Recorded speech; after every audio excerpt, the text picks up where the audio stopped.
আসসালামু আলাইকুম, সবাইকে রমাদানের মুবারক। আজকে বোধহয় দুবাইতে 6 নম্বর অথবা 7 নম্বর রোজা হবে, আমার ঠিক মনে নেই। খুবই ঘন কুয়াশা, গাড়ি দেখাও যাচ্ছে না। এই যে ঘন কুয়াশা, গাড়ি দেখাও যাচ্ছে না।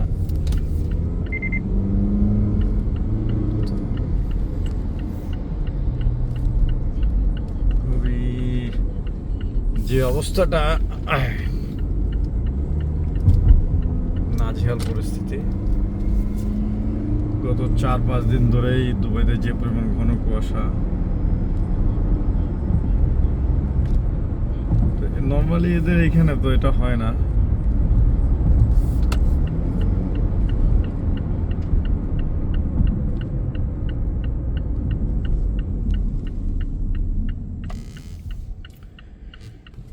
তো সবার কি অবস্থা, সবাই কেমন আছেন? আশা করি সবাই অনেক ভালো আছেন।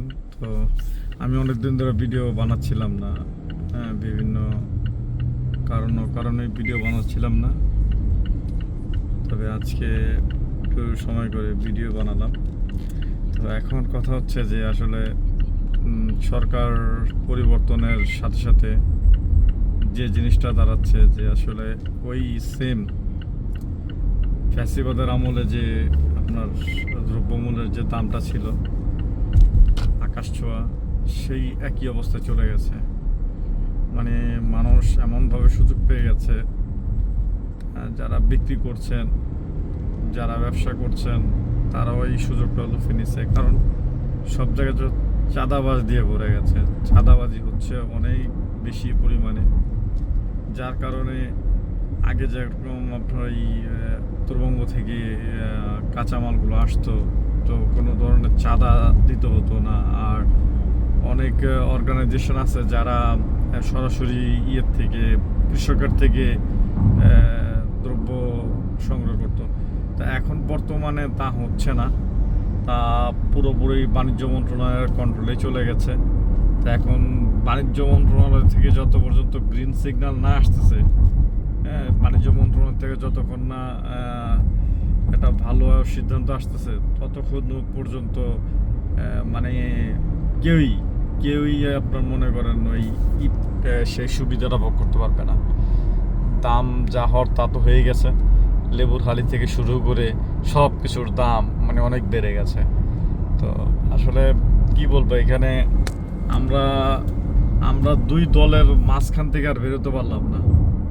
আওয়ামী লীগ আর বিএনপি, এই দুই দলের মাঝখান থেকে আমরা আজীবন বের হতে পারবো কিনা, এটাই হচ্ছে সবচেয়ে বড় সন্দিহান আর কোশ্চেনের জায়গা। ঠিক আছে, যদি এই দুই দল থেকে বের হয়ে নতুন কাউকে দেওয়া যেত, তাহলে নতুনরাও যদি কাজ করতো, তাও অনেক বেটার হতো।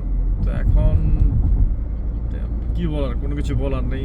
পরিবর্তন হওয়ার দরকার ছিল, সবাই চাচ্ছিল, দেশ বিদেশ প্রত্যেককেই চাচ্ছিল যে নতুন কেউ আসুক, নতুন কেউ দেশের জন্য কাজ করুক, এরকম সবাই চাচ্ছিল। তো অনেকে আছে যারা এই দেশ চেতনা নিয়ে একটু বিভক্ত, 21 চেতনা নিয়ে তারা বিভক্ত, স্বাধীনতা নিয়ে তারা বিভক্ত। আসলে আসল কথা হচ্ছে যে কোনো কিছুই ফেলে দেওয়ার না, সবই করা যায়। কিন্তু একটু আমরা আমাদের দেশকে উন্নত শিখরে নিয়ে যেতে চাই, একটু আমরা সুন্দরভাবে থাকতে চাই, এটাই। এখন এটা হইলো কই, এটা তো আর হলো না। ঠিক আছে, সব মিলিয়ে তো ঝামেলা হয়ে গেল আরো বেশি। এত দ্রব্যমূল্যের এত ঊর্ধ্বগতি, তাতে একেবারেই সমস্যার সৃষ্টি হয়ে গেছে সব জায়গা থেকে, পারিবারিকভাবে সব জায়গা থেকে।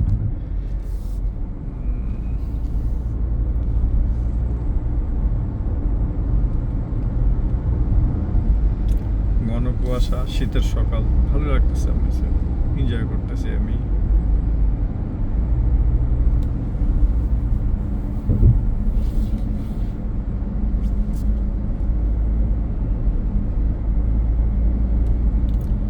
মেইন রোড যেটা এটা অনেকটা ব্লক, এই জন্য আমি এই রোডে আসছি সকাল সকাল। বললাম না, এইখান দিয়ে আছি আমি।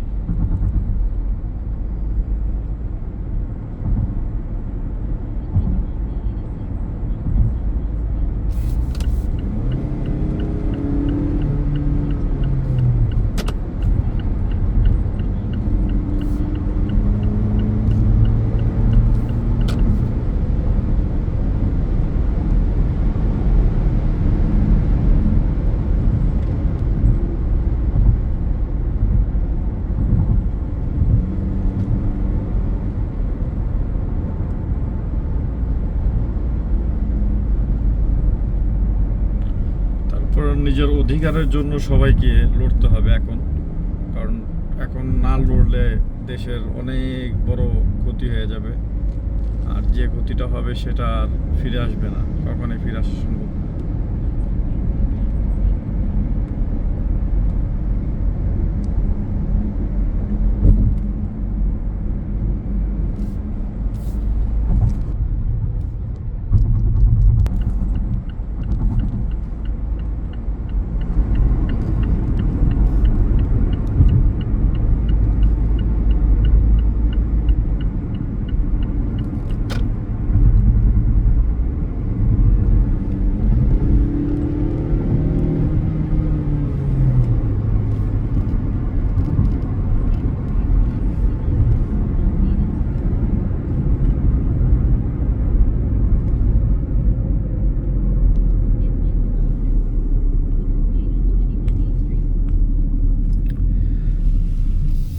তো সবাই ভালো থাকুন, সুস্থ থাকুন, এই দোয়া ও এই কামনাই করি।